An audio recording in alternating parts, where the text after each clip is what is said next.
पूर्व बीजेपी प्रदेशाध्यक्ष डॉक्टर सतीश पूनिया कल जोधपुर आएंगे। आपको बता दें कि जोधपुर प्रवास के दौरान सतीश पूनिया कई कार्यक्रमों में यहां शिरकत करेंगे। डॉक्टर सतीश पूनिया सुबह 10 बजे जोधपुर एयरपोर्ट पहुंचेंगे। एयरपोर्ट से सीधे जोधपुर के सर्किट हाउस पहुंचने का उनका कार्यक्रम है।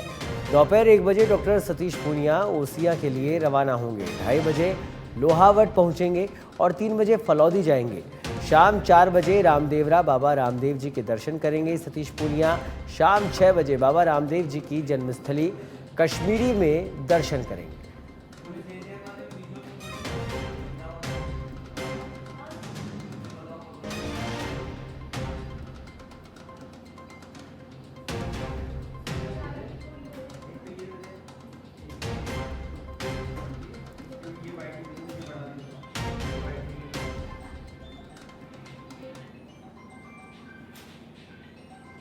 आपको बता दें बीजेपी नेता डॉक्टर सतीश पूनिया रहेंगे मारवाड़ के दौरे पर। 23 और 24 अक्टूबर को मारवाड़ दौरे पर रहेंगे सतीश पूनिया। 2 दिवसीय बाड़मेर बालोतरा दौरे पर सतीश पूनिया रहेंगे। कई कार्यक्रमों में शिरकत करेंगे डॉक्टर सतीश पूनिया।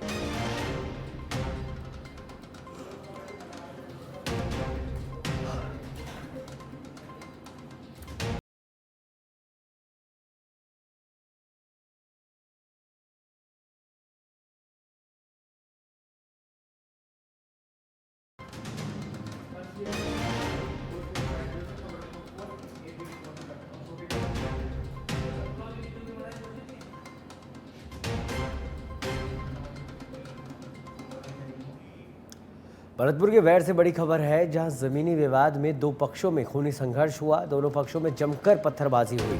पत्थरबाजी में एक युवक को चोट आई। पथराव में 2 वाहनों के शीशे भी तोड़े गए। भुसावर थाने के ईटामांडा गांव की ये घटना है।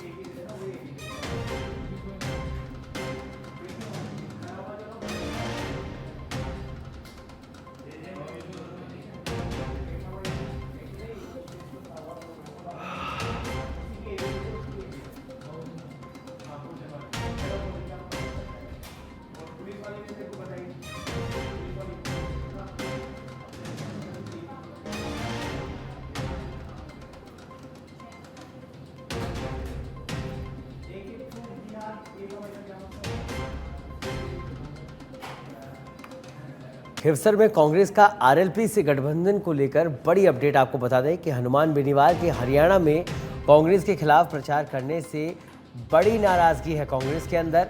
बेनीवाल ने हरियाणा में इनेलो के पक्ष में प्रचार किया था। बेनीवाल के बयान को पीसीसी चीफ डोटासरा ने दोहराया। दिल्ली में है गठबंधन, राजस्थान में नहीं। बेनीवाल ने पीसीसी में से सीधी साधा था निशाना।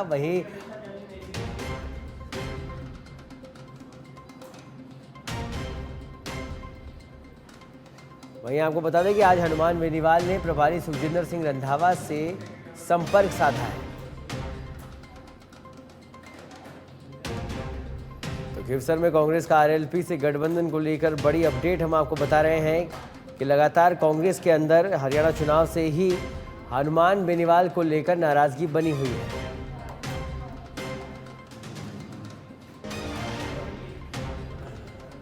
और इस खबर पर अधिक जानकारी के लिए चर्चा के लिए हमारे साथ जुड़ गए हैं एसोसिएट एडिटर विवेक श्रीवास्तव। विवेक, बेनीवाल से नाराजगी कांग्रेस की कितनी भारी पड़ेगी अभी, और जिस तरह की जो खबरें आ रही है आप कैसे देख पा रहे हैं? क्या वाकई में गठबंधन नहीं होगा, और अगर ये गठबंधन नहीं हुआ तो फिर क्या, किस पर कितना भारी पड़ेगा? देखिए, गठबंधन को लेकर जो पेज था वो हरियाणा चुनाव के बाद काफी उलझ गया। हरियाणा चुनाव में हनुमान बेनीवाल ने कांग्रेस के खिलाफ वहां पे प्रचार किया था। इनेलो के लिए हनुमान बेनीवाल वहां पे प्रचार करने पहुंचे थे, जिसको लेकर प्रदेश कांग्रेस के नेताओं में नाराजगी थी। और कल जब बैठक हुई तो बैठक में एक सुर में सभी नेताओं ने हनुमान बेनीवाल के साथ गठबंधन करने को लेकर इनकार कर दिया। और प्रदेश कांग्रेस अध्यक्ष गोविंद सिंह डोटासरा का कहना है कि उन्होंने तो हनुमान बेनीवाल की ही बात दोहराई है। हनुमान बेनीवाल खुद कहते हैं कि दिल्ली में गठबंधन है, राजस्थान में नहीं। तो उसी लाइन को लेकर पीसीसी चीफ डोटासरा ने अपनी बात कह दी और यहाँ से जो प्रस्ताव भेजा गया है उसमें कांग्रेस वहां पे अकेले अपने दम पे चुनाव लड़ेगी और करीब करीब आज शाम तक खींवसर पे भी प्रत्याशी घोषित हो जाएगा। लेकिन अब खबरें ये भी आ रही है कि हनुमान बेनीवाल संपर्क कर रहे हैं, पीसीसी प्रदेश अध्यक्ष से संपर्क किया जा रहा है। ये खबर ब्रेक की है। हनुमान प्रभारी जो है सुखजिंदर सिंह रंधावा, उनसे संपर्क साधा है और एक बार फिर से प्रयास कर रहे हैं हनुमान बेनीवाल की किसी तरह गठबंधन हो जाए, क्योंकि हनुमान बेनीवाल के लिए आसान नहीं है जी।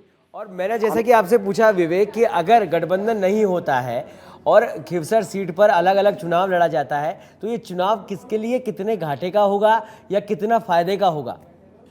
और एक चीज समझनी पड़ेगी कि जब गठबंधन नहीं होता है तो अक्सर एक वहाँ दबी जुबान खींवसर में एक बात होती है कि गठबंधन नहीं होता था, उस दशा में जो कैंडिडेट कांग्रेस से लड़ता था वो हनुमान बेनीवाल की मर्जी से ही लड़ता था। हनुमान बेनीवाल तय किया करते थे कि इसको टिकट दे दो, इससे फायदा मिलेगा। लेकिन इस बार जो माहौल है और इस बार जो अभी चर्चा चल रही है वो ये है कि हनुमान बेनीवाल का वो सहयोग नहीं दिख रहा है जी। और इस बार कांग्रेस पूरे मूड में है कि वो अपने दम पर एक मजबूत प्रत्याशी वहां पे उतारे।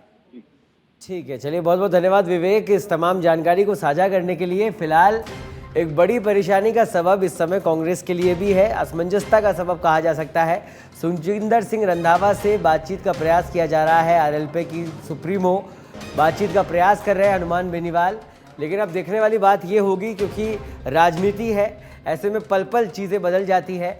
अब ये गठबंधन होता है या नहीं होता है और चुनाव में इसको किस तरह से लिया जाता है, चुनाव किस तरह से लड़ा जाता है। फिलहाल ये अपडेट हम आपको बता दें कि बेनीवाल के बयान को पीसीसी चीफ ने दोहराया, दिल्ली में है गठबंधन, राजस्थान में नहीं है, क्योंकि हरियाणा चुनाव से ही लगातार एक नाराजगी अंदर ही अंदर बनी हुई थी बेनीवाल को लेकर।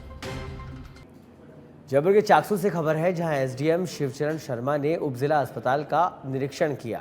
अस्पताल में चिकित्सकों और ड्यूटी स्टाफ रजिस्टर की जानकारी ली। मौसमी बीमारियों के प्रकोप को देखते हुए साफ सफाई के आवश्यक निर्देश दिए गए। निःशुल्क दवा योजना और जांच और एक्सरे सोनोग्राफी संबंधित व्यवस्थाएं जांची गई।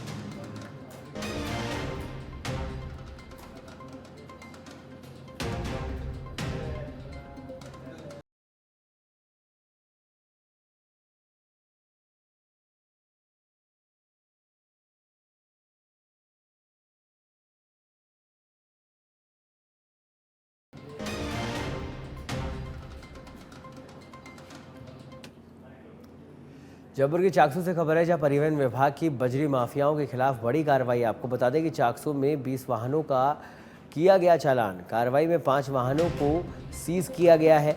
3 लाख रुपए का कुल जुर्माना भी लगाया गया है। अचानक हुई कार्रवाई से बजरी माफियाओं में हड़कंप मच गया है।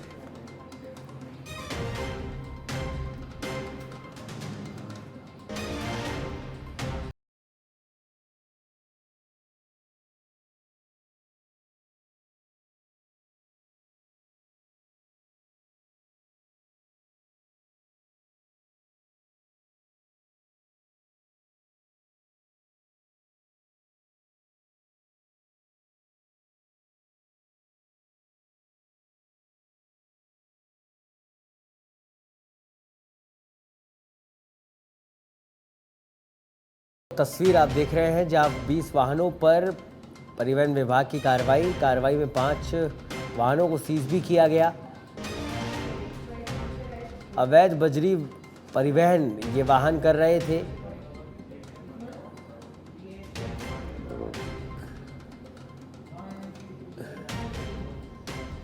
आपको बता दें कि इस कार्रवाई के दौरान 3 लाख रुपए का जुर्माना इन वाहनों पर लगाया गया। अचानक के इस कार्रवाई से बजरी माफियाओं में हड़कंप मच गया।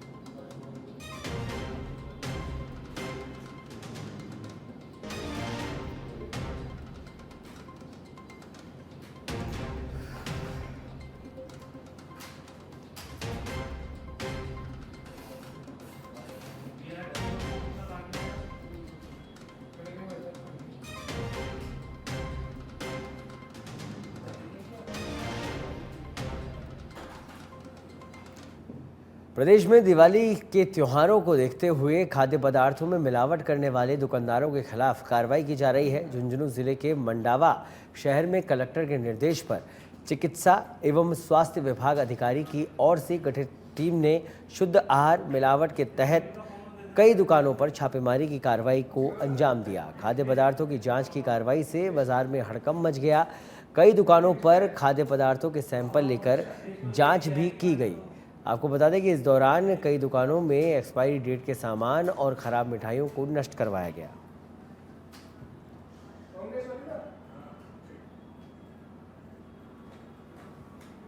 लेब के द्वारा मंडावा में अभियान के तहत कार्रवाई की गई, जिसमें 2 दुकानों पर को नष्ट करवाया गया और मोबाइल फूड टेस्टिंग लैब को देखकर दुकानदारों ने दुकान बंद कर दी।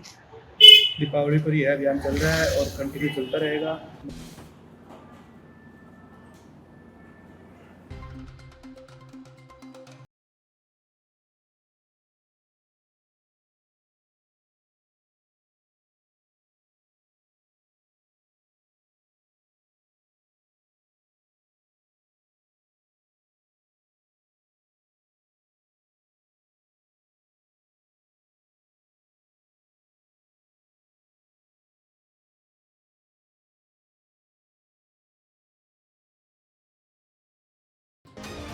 और अब इस समय की बड़ी खबर आपको बता दें, कांग्रेस की टिकट लिस्ट का काउंटडाउन शुरू।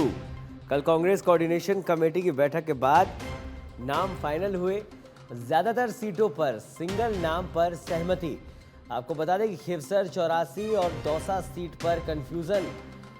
बीजेपी प्रत्याशियों की घोषणा के बाद कई सीटों पर कांग्रेस भी अलग रणनीति अब बना रही है। अब आलाकमान प्रदेश के नेताओं से चर्चा कर अंतिम मुहर लगाएगा। संभवतः कांग्रेस आज देर शाम या कल तक प्रत्याशियों की घोषणा कर देगी। और इस खबर पर अधिक जानकारी के लिए हमारे साथ जुड़ गए हमारे संवाददाता सुनील यादव। सुनील, क्या रणनीति अभी खिवसर 84 और दौसा सीट पर कंफ्यूजन बना हुआ है? फिलहाल क्या कुछ अपडेट कांग्रेस की लिस्ट को लेकर? तो फिलहाल आपको बता दें कि बीजेपी प्रत्याशियों के नामों के बाद अब एक अलग रणनीति के साथ कांग्रेस मैदान में उतरना चाहती है और उसी को लेकर अभी मंथन जारी है। और हमारे साथ जुड़े हुए हैं इस खबर पर हमारे संवाददाता सुनील यादव। सुनील, अभी 3 सीटें ऐसी हैं जिन पर कंफ्यूजन बना हुआ है। ऐसे में प्रत्याशियों के नामों को लेकर, उनकी घोषणा को लेकर अभी तक क्या कुछ अपडेट मिल पाया?